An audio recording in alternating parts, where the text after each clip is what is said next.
YouTube, what's up? Today we're looking at European horn. So, no stag. We're going to start with this little guy. This is kind of a little pocket penknife, although this could definitely, let me hit a light. This could definitely get a lot of jobs done that are small EDC tasks. I wouldn't use it on the big ones simply because it would probably destroy the piece. I don't know how many of you folks have tried something ridiculous with a knife that is not, a knife that's not suited to the task. You just end up destroying it.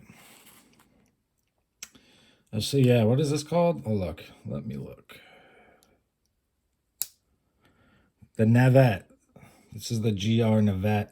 Knives of France will be able to help you acquire all of these.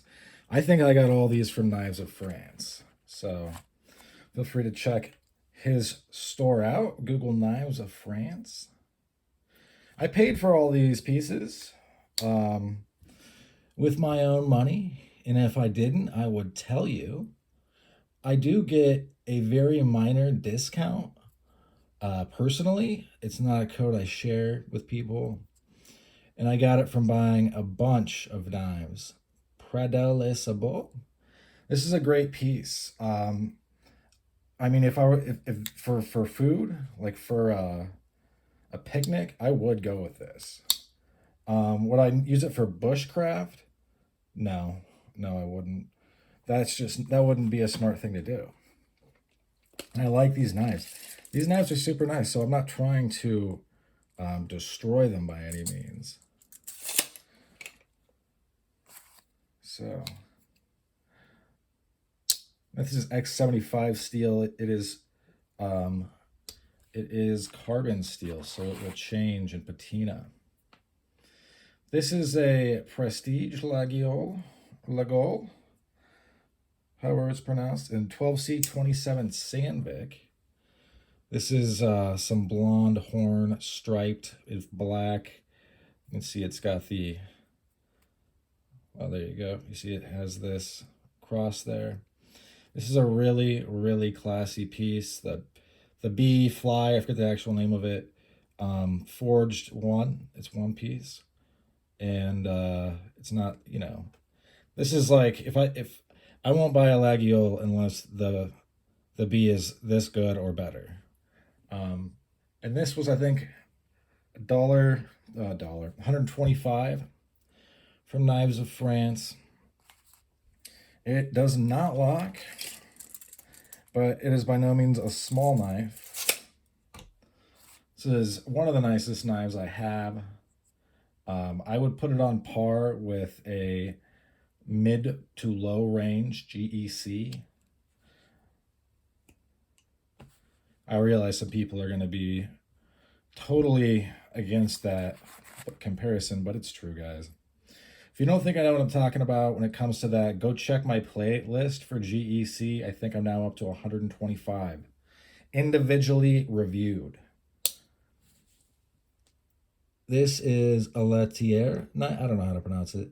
From Les Sabots in 12C27 Sandvik, which is a great stainless steel. A fine grain, so it's gonna be good in so many ways. Look at that horn. Got totally black. Well, it's just some translucence right here. On this, I don't know if it's gonna show up. You can obviously see there's streaking there. If you do plan on getting some knives from Knives of France, think about, well, do I want black and white horn? Do I want more like this? There's a lot of different options. And of course, I think that this would match them. Yeah. So all these guys match, which is neat.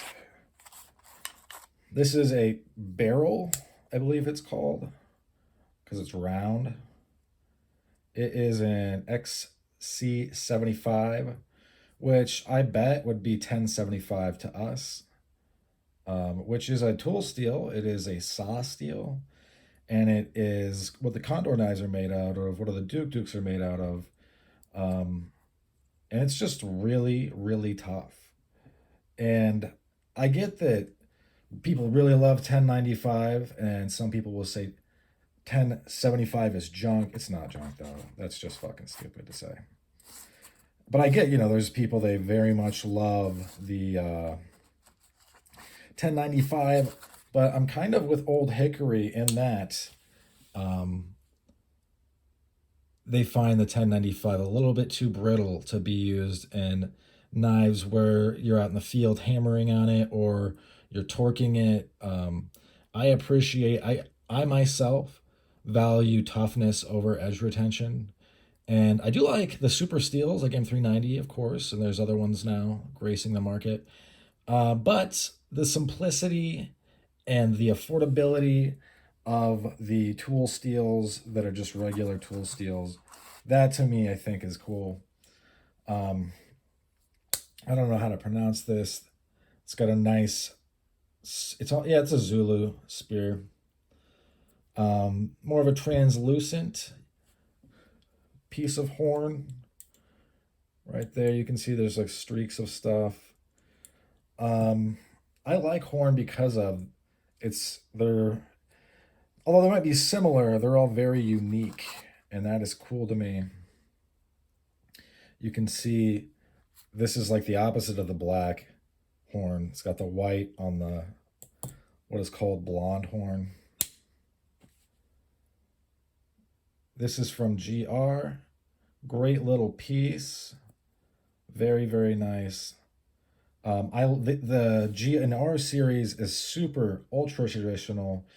They use the same dyes from 100 years ago to make the same patterns for today, and they hold up. I mean, this is a piece that's going to get it done for you. And at the end of the day, will you need to run it over run it maybe through some ceramic rods? Yeah, probably. I mean, that's life, right? I don't get why all these hardworking gentlemen that use their oil-filled money to hoard GEC are so against touching it up every once in a while. This is an Alpine blonde horn.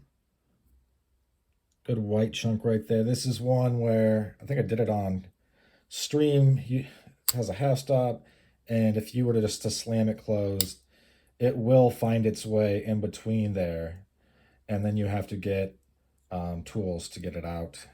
So I'm trying to be careful with that piece. You really shouldn't be slamming it down. I mean, if the reason that that's that way quickly is that this way there's never a time where with the actual blade resting, as you use it and the blade is taken up, it will drop further and further into the well. You'll never end up with a prog tip. And then this is the Basque. Yeah, the Basque. Probably referencing the Basque area. I think it's southern France. They were using the knives like this to harvest tobacco. And I think it was tobacco. And it was getting slippery, so they put rivets. Obviously, these are just for show. But this is a nice big piece. One of the bigger knives, I think, in my collection. Honestly, it reminds me of I think it was a GEC 97 or 91, the big Coke bottle pattern. And it is in 12C27 Sandvik steel. So a nice solid stainless steel that is gonna do what you need it to do, and it's pretty tough. It's gonna hold up. I like Sandvik steel a lot.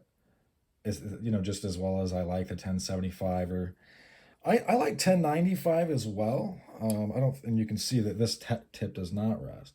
I like the 1095 as well, and I like it a lot, and I carry it a lot. But there are other things under the sun, and I think if you hyper focus on one thing, you kind of cheat yourself a little bit.